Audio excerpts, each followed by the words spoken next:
Between Alsace and Lorraine stands the Donon, one of the highest mountains in this region. Its summit reveals the famous blue line of the Vosges.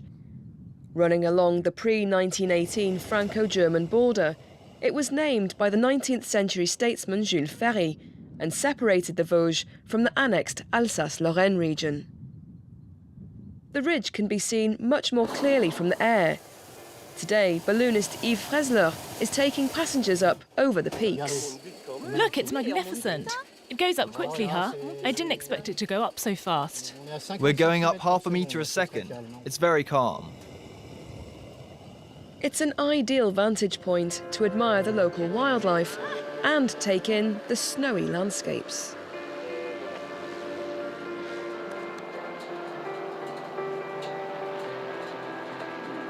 Just on the other side, you're in Alsace. Sometimes we do flights over the Vosges. We're actually going to touch down on the other side with the Black Forest over there. Then there are the mists of the Alsace plain, and then we have a magnificent view over the Alps. The Swiss Alps first, over there, and then the French Alps.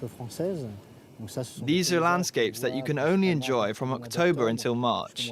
After that, it's too foggy. Some say the fir trees in the Vosges exude a hazy substance, which gives the horizon its bluish tint, hence the name, the Blue Line. And what better way to admire it a little more closely than by donning a pair of skis? In winter, the Blue Line tends to look more white. Snow blankets its forests, which cover 3/4 of the region. It's fantastic. It's nice and smooth, so it's really easy and pleasant. And it's often warmer here, +2 degrees compared to -5 in the valley. After all that effort comes the reward. The tavern at Gazon-du-Fin can only be reached in snowshoes or on skis. Hidden away in the mountains, it's where lovers of one regional speciality come to indulge. At some weekends, you'd better be prepared for a long wait.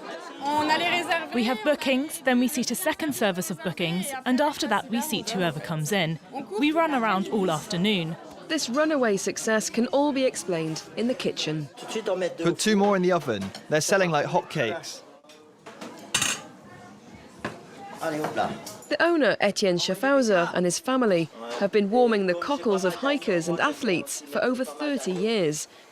It's all thanks to their recipe for a local meat and potato dish called marquer. The marquer was invented by a mountain farmer.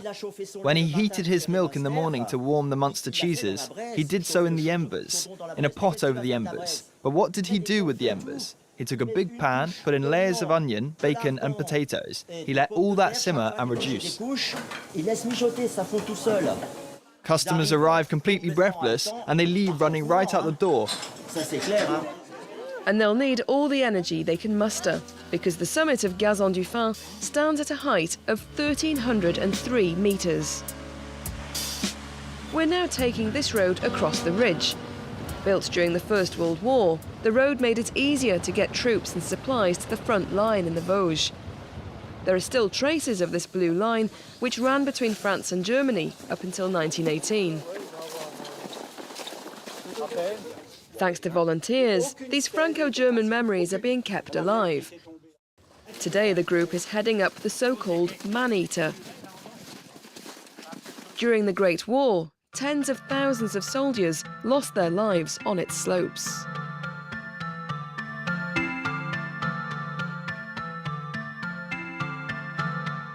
You have to remember that at the time there was 80 centimetres of snow here, and they carried 50 kilograms on their backs. And if I'm here today, it's for the young people, so that they can come and look at this site and see what happened here. We're entering the trenches here. From this point on, we'll head to the summit in the trenches, because they always moved around in the trenches to be safe. It takes guts, because you know there's a story behind this place and the fighting that went on here. You can really see the distance between the trenches. It was really close between the Germans and the French. When you think of what these soldiers were doing, it's impressive. These volunteers all belong to the National Committee of the Hartmannswillerkopf, an association that works to preserve the memory of the 30,000 soldiers who died here. Running along the former border, this ridge road is witness to France's history, a place filled with memories to be kept alive in the future.